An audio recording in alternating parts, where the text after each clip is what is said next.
හැමෝම සාදරයෙන් පිළිගන්නවා එහෙනම් ආයිත් රෝසිංගල YouTube නාලිකාවට කලින් වතාවේ මම අන්තිම ලෙසන් එකේදී ඔයාලට පොරොන්දු වුණා මේ සැරේ ගේන්නේ ග්‍රැමර් පාඩමක් කියලා. ඉතින් ඒ කිව්වා වගේම මම ඔයාලට ග්‍රැමර් පාඩමක් අද අරන් ඇවිල්ලා තියෙනවා.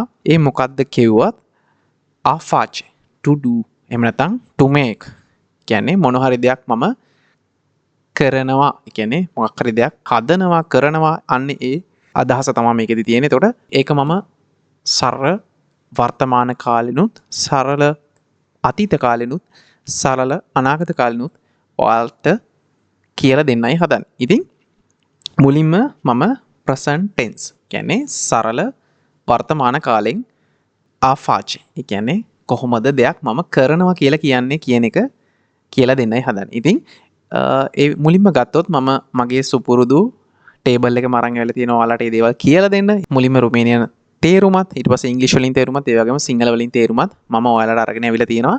ඉතින් පළවෙනි එක ගත්තොත් you fuck නැත්නම් I do මම කරනවා.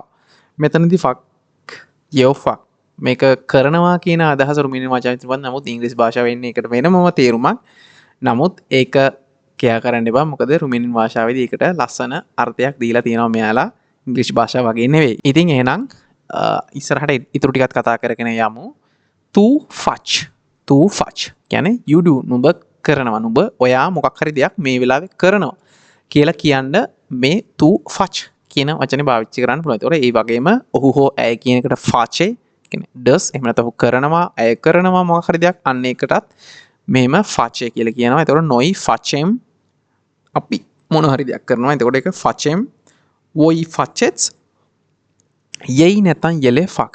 එතකොට මම වලට කලින් පාඩම් වලත් කියලා දුන්නා මෙන්න මේ යව් තු යල් යා නොයි වොයි යයි යලේ මෙන්න මේ සර්වනාම පද ටික පාවිච්චි කරන්නේ නැතුව ඔයාට දෙයක් කියන්න පුළුවන් මේ ටික විතරක් පාවිච්චි කළා. ඒ කියන්නේ ඔයා මේක නොකිය යව් කියන එක පාවිච්චි නොකර ෆක් කියන එක විතරක් පාවිච්චි කරලා මොන හරි දෙයක් කරනවා කියලා කිව්වනම් ඒක හරි. එතකොට ඒක ඔයාට ඉස්සරහින් ඉන්න කෙනා අහන් ඉන්නේ රුමේනියන් පොත්ගලෙක් නම් ඔයා කියන දේ අහන් ඉන්නේ. එයා දන්නවා මේ ඔයා මොන හරි දෙයක් කරනවා කියලා තමයි මේ කියන්නේ කියලා. ඉතින් ඒකට මම උදාහරණ තරම් ආවා. ඉතින් අපි උදාහරණ දෙක පුංචි උදාහරණ දෙක බලමු. එතකොට ඔයා ටිකක් තවත් තේරුම් යන්න. eu fuck und tort. eu fuck und tort. මම කේක් එකක් හදනවා. I make a cake. මෙතෙන් බලන්න eu කියන්නේ මම, fuck කියන්නේ හදනවා, und tort කියන්නේ a cake. කියන්නේ කේක් එකක්. මම කේක් එකක් හදනවා. මේක ඔයාට මේ යව් කියන කොටස නැතුව fuck und tort කිව්වත් I make cake කියන්නේ මම කේක් එකක් හදනවා කියන අදහසමයි. හරි. ඊළඟ උදාහරණයට ගියවම ya face o cafea pentru toată lumea. ya face o cafea pentru toată lumea. ඇය කෝපි එකක් හැමෝටම හදනවා කියන අදහස. ඒතර මෙතන ya කියන්නේ ඇය face හදනවා කොෆි pentru සඳහා toată lumea. toată lumea කියන්නේ everyone කියන්නේ හැමෝටම කියන අදහස. හරි. එතකොට ya face o cafea pentru toată lumea. එහෙම නැත්නම් මේ ya කියන එක අයින්ම කරලා දාලා අපිට කියනවා face o cafea pentru toată lumea. හරි. අන්න ඒ විදිහට ඊට පස්සේ අපි යමු past tense. past tense අතීත කාලෙන් කොහොමද ඔයා මොන හරි දෙයක් කරා කියලා කියන එක. මම මේ දේ කරා. අම්ෆකුත් මෙතනදී ඔයාලට මෙන්න මේ යව් තු ඒව පාවිච්චි කරන්න ඇත්තටම ඕනේ නැහැ. ඔයා මෙන්න මේ ටික පාවිච්චි යොදලා කිව්වනම් ඒ අහන් ඉන්න කෙනා දන්නවා ඔයා මෙන්න මේ දේ තමයි කියන්නේ. අම්ෆකුත් කියන්නේ මම මොන හරි දෙයක් කරා. අයිෆකුත් නුඹ මොන හරි දෙයක් කරා. ආෆකුත් ඇය හෝ ඔහු දෙයක් කරා. මෙන්න මේ දේ කරා කියලා කියන්න පුළුවන්. අම්ෆකුත් අත්ෆකුත් අවෆකුත් කියලා කියන්න පුළුවන්. ඊළඟ එක ගත්තොත් ඒකෙත් උදාහරණ විදිහට මම අරන් ගලා තියෙනවා. කලින් උදාහරණෙම මම ඒක අතීත කාලයට හැරෙව්වා. eu am făcut un tort. eu am făcut un tort. හරිම ලේසි. eu am făcut un tort. දැන් මෙන්න මෙතනදී බලන්න මෙතන හැම එකෙම făcut. ඉතින් ඔයාලටත් පුළුවන් මෙන්න මේක එකම නම් ඉන්නේ ඔයාලට මෙන්න මේ ටික විතරනේ ඔලුවට දාගන්න තියෙන්නේ. එතකොට am făcut, I făcut, a făcut, am făcut මෙන්න මේ ටික කොයි තැනදීද එන්නේ කියන එක ඔලුවට දාගන්න. ඒ කියන්නේ අපි කියලා පාවිච්චි කරොත් am විදිහටත් ඔයි කියලා කියනවා නම් as කියලාත් යයි එහෙම නැත්නම් යල කියනවා නම් අව් කියලාත් ඉස්සරහට පාවිච්චි කරලා කියනවා කියලා ඒක ඔලුවට දාගන්න. හරි. ඊළඟ උදාහරණයක් ගත්තොත් el a făcut ස්පෝර්ට් දිමිනියාන්ස යෙල් අෆකුත් ස්පෝර්ට් දිමිනියාන්ස ඔහු අද උදේ ව්‍යායාම කරයි. යෙල් එහෙම නැත්නම් ඔහු අෆකුත් ඒ කියන්නේ මොන හරි දෙයක් කරා කියන අදහස. එතකොට ස්පෝර්ට් දිමිනියන්ස් ස්පෝර්ට් කියන අදහස මෙතන ඉංග්‍රීසි වලින් නම් ස්පෝර්ට් කිව්වට ඒ කියන්නේ ක්‍රීඩාව කියන අදහස උනා. දැන් මෙහෙදී ඒක එක්සර්සයිස් කරනවා කියන එකත් ඒ ක්‍රියාපදෙත් කියවෙනවා. එතකොට යෙල් අෆකුත් ස්පෝර්ට් දිමිනියන්ස් කියන්නේ උදාසන යා ඔහු එක්සර්සයිස් කරා අද උදෑසන. හරි. ඊට පස්සේ ෆියුචර් ටෙන්ස්. මෙන්න මෙතනදී මට ඔයාලට කියන්න ඕන රුමේනියන් භාෂාවේදී ෆියුචර් ටෙන්ස් අනාගත කාලෙන් දේවල් කියන විදිහ කීපයක්ම තියෙනවා. මෙතනදී මම කියන විදි 5 වර්ගයක් අරගෙන ආවේ තියෙනවා ඔයාලට පෙන්වීම. හරිද? ඒ වුණාට මම ඔයාලට උදාහරණ ඇතුව එක දෙයක් එක ටයිප් එකක් එක විදියක් මම ඔයාලට කියලා දෙනවා. ඒක වැඩි හරියක් පාවිච්චි කරන්න කියලා මට ඔයාලට කියනවා. මොකද හේතුව දැන් රුමේනියාවේදී ඒ ටයිප් එකෙන් තමයි වැඩි හරියක් කතා කරන්නේ. හැබැයි මේ දේවල් පාවිච්චි වෙන්නේ නැහැ කියලා නෙමෙයි මම කියන්නේ. මේ දේවලුත් පාවිච්චි කරනවා සෑහෙන්න. හැබැයි අරක සෑහෙන දුරටම පාවිච්චි කරනවා. ඒකයි මම ඒකට පොඩක් වැඩි අවධානයක් දුන්නේ. දැන් ඔයාලා වුණත් මම මේ අරන් එලා තියෙන ටේබල් එක දිහා බලුවොත් ඔයාලා නිකන් Google Translate එකට දාලා I will do කියලා ටයිප් කරොත් ඔයාලට ඒවි වොයි ෆචේ කියලා. You will do කියලා ටයිප් කරොත් එයි වෙයි ෆචේ කියලා. හරි? ඒ වුණාට මෙන්න මේ දේ මේකත් පාවිච්චි කරනවා. නමුත් සමහර වෙලාවල් වලදී මම අත්දැකීමක් අරන් තියෙනවා. මම මෙන්න මේ වොයි වෙයි අන්න ඒ දේවල් කියලා ඒ වචන දාලා වාක්‍ය හදලා මේ රුමිනියන් අයත් එක්ක කතා කරන්න උත්සාහ කරන අවස්ථවල සමහර අය උඩබිම් බලලා තියෙනවා මෙයා මොකද්ද මේ කියන්නේ කියන අදහස. ඒ කියන්නේ සමහරු මේ දේවල් දන්නෙත් නැහැ. ඉතින් එහෙම දෙයක් තියෙනවා. නමුත් මේ දේවලුත් ඒ කියන්නේ මොකද ඔයා කවුරු හරි දෙයක් කියනකොට ඔයාට තේරුම් ගන්න උනත් ඔයා මේ දේවල් දැනගෙන ඉන්න එපයි. අන්න ඒ නිසා ඒ දේවල් තේරුම් ගන්න ඉස්සරහට මම කියලා දෙනකොට මම කියන්නම් කොයි එකද අපි වැඩිපුර පාවිච්චි කියන්නේ රුමේනියාවේදී මිනියන් කට්ටිය වැඩිපුර පාවිච්චි කරන්නේ කියලා. හරි? ඊට දැනට අපි මේ ටික නිකන් උඩින් බලාගෙන යමු. ඔයාලත් මේ ටික චුට්ටක් ඔලුවට දාගන්න. මෙන්න මෙහෙම අනාගත කාලෙන් වාක්‍ය තියෙනවා කියලා කියන්නේ මිනිස්සු එහෙම කතාත් කරනවා කියලා. හරි? වොයි ෆචේ කියන්නේ I will do වෙයි ෆචේ කියන්නේ you will do කියන්නේ නුඹ කරાવી එහෙම නැත්නම් වෆචේ ඔහු හෝ ඇය කරાવી වොම් ෆචේ we will do අපි මේ දෙක කරන්නම්. එතකොට වෙත් ෆචේ නුඹලා මේ දෙක කරන්නම්. ඉන්න එහෙම වොර් ෆචේ they will ඔවුන් කියන්නේ බහුවචනේ දාලා පාවිච්චි කරන විදිය. ඊට පස්සේ මම දෙවෙනි ටයිප් එක මේක තමයි කොලොකියල් ෆියුචර්. කියන්නේ මෙන්න මෙතනදී පාවිච්චි කරන හැම වචනයකටම මෙන්න මේ විදිහට ඕස. ඒ කියන්නේ ඔයාලා මේක නිකන් ඔලුවට දාගන්නවා මේ ඕස කියලා කියන්නේ I will කියන එක කියලා. අන්න එතකොට ඔයාලට මේක මතක තියාගන්න ලීසි එක මම පාවිච්චි කළපු දෙයක්. ඒ කියන්නේ ඔයාලට නිකන් කිව්වේ නිකන් ඔයාලත් ඔයක ඔලුවට දාගෙන තියාගන්න. එතකොට ඕස ෆක්. ඒ කියන්නේ I will do කියන එක. අන්න එන්නේ මේ විදිහට ඒ ටික හදාගන්න. ඕස ෆච් you will do. ඕස ෆක් he or she will do. Osa facem. We will do. Osa facets.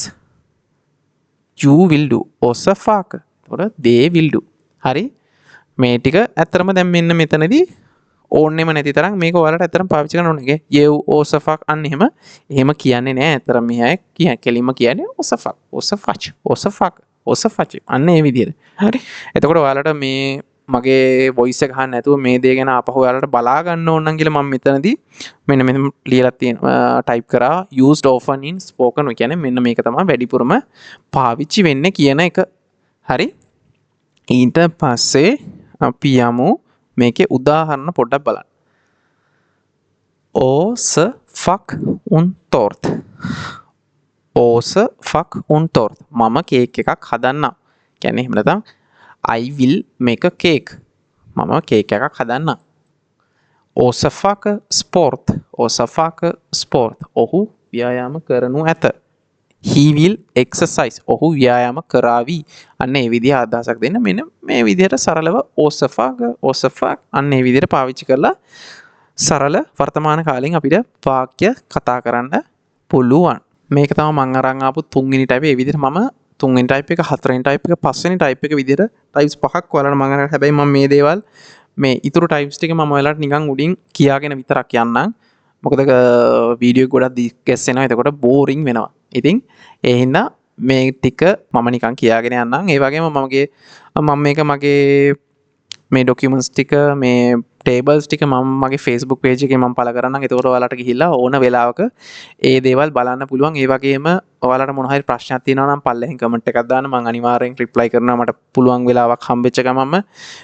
එහෙම නැත්නම් මගේ Facebook page එකට ගිහිල්ලා ඒකේ මගේ WhatsApp නම්බර් එක තියෙනවා. ඔයාලට පුළුවන් මොන හරි ප්‍රශ්න තියෙනවා නම් දැනගන්න ඒකෙනුත් මට මැසේජ් එකක් දාලා අහන්න. කෝල් වලට නම් මම ආන්සර් කරනවා ඇත්තටම අඩුයි. මැසේජ් එකක් දාලා තියන්න මම අනිවාර්යෙන් රිප්ලයි කරනවා.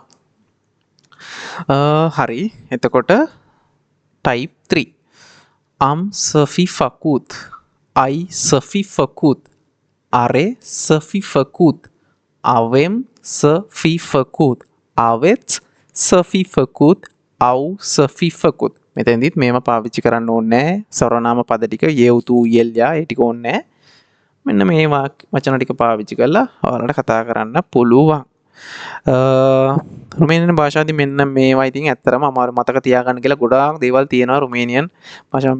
දැන් මේක ගත්තොත් සරල අනාගත කාලේ. හැබැයි ওই විදිහට ගියාම තව තියෙනවා එක එක දේවල් එක එක තැන්වලදී කියන්න ඕකේ සංකීර්ණ පැති.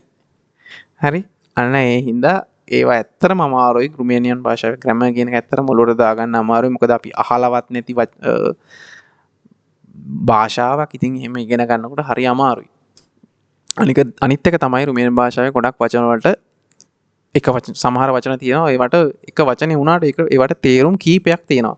ඒක කියන විදිය අනුව එක වෙනස් වෙනවා. ඒකේ තේරුම අන්න ඒ විදියට ගොඩක් දේවල් තියෙනවා. ඉතින් කොහොම හරි කමන්නේ අපි දැන් තාම පටන් ගත්තා විතරයිනේ. ඒ හින්දා දැනට මේ විදිහට පොඩ අපි භාෂාව අල්ලගෙන යමු. මේ ඊළඟට මම ගත්තා ටයිප් 4 විදිහට මෙන්න මේක. එතකොට මේක Voi-fi făcut, vei-fi făcut, va-fi făcut, vom-fi făcut, veți-fi făcut, vor-fi făcut. ඔලුවට දාගන්න ටිකක් අමාරු මේ ඔක්කොම ඔලුවට දාගත්තාම සැලඩ් එකක් වගේ වෙනවා ඇති. එහෙම අවුල් වගේ නම් ඔයාලා මං පෙන් කියලා දීපු අනාගත කාල වාක්‍ය ටිකේ type 2 එක type 2 එක ඔසෆාච් අන්නේ විදිහට ඒක පාවිච්චි කරන අන්න ඒක විතරක් බලලා මේ ටික දැනට එනම් අතහැරලා හරි දාගන්න පුළුවන් වෙලාවක් අහම චුට්ටක් නිකන් බලන්න. එතකොට ඔයාට රුමේනියන් කෙනෙක් කතා කරනකොට හරි ඔයාට ඒ දේවල් තේරුම් ගන්න හරි පුළුවන්. මේ ටික දැන් මේව පාවිච්චි කරලා දැම්ම කතා කරන්න උත්සාහ නොකරත් කමක් නැහැ.